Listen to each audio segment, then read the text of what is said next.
అరే ఇంట్లో మమ్మీ చెల్లి ఉన్నప్పుడే నా బతికింత ఆగమాగం అవుతుంది. ఇంకా వాళ్ళు పోతే ఎట్లుంటుందో ఏమో తలుచుకుంటేనే గజ్జమంటుంది. మహా వాయిస్ వినిపియండి అని అడుగుతారు కదా, ఒకసారి వినండి ఎంత క్యూట్ గా అరుస్తుందో మీ మహా.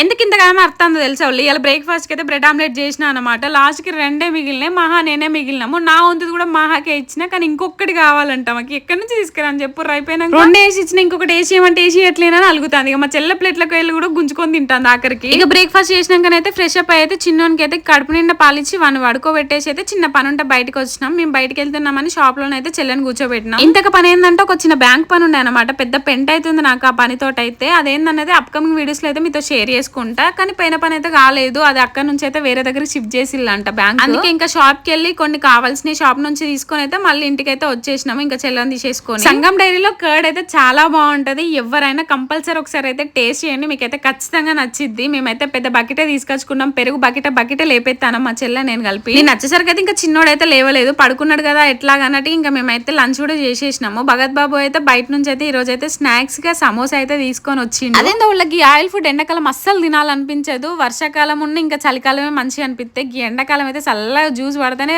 కడుపు చల్లగా అనిపిస్తుంది. మాకైతే పొద్దున్న చేసిన కూర పొద్దున్నే సరిపోవట్లేదు. సాయంత్రం అయితే ఖచ్చితంగా ఏదో ఒక కూర మళ్ళీ వండాల్సి వస్తుంది. రోజుకైతే 2 కూరలు వండుకుంటున్నాం. మా క్యూట్ మహాగాడైతే మీకు హాయ్ చెప్పేస్తాంది. హాయ్ చెప్పేర్రి. మహాకైతే వాళ్ళ డాడీ జుట్టు మంచిగా వేసింది ఈ రోజు. ఇంక ఇయ్యాల నైట్ డిన్నర్ లోకి అయితే మా చెల్లెనే చేసింది అనమాట. ఎగ్గు పొడును మజ్జిగ చారు అంటారంట, అది చేసింది పెరుగుతోటి. ఎట్లుంటుందో ఏమో అనుకున్నా, మస్తు భయపడ్డ తినేటప్పుడు. ఫస్ట్ టైం తిన్నా కానీ మస్తున్నది నిజంగా. మీరు ఎంతమంది మజ్జిగ చారు తిన్నారు అనేది కామెంట్ సెక్షన్ లో కామెంట్ చేయండి. యా ఉంటాం మళ్ళా అంతే వీడియో. Bye bye.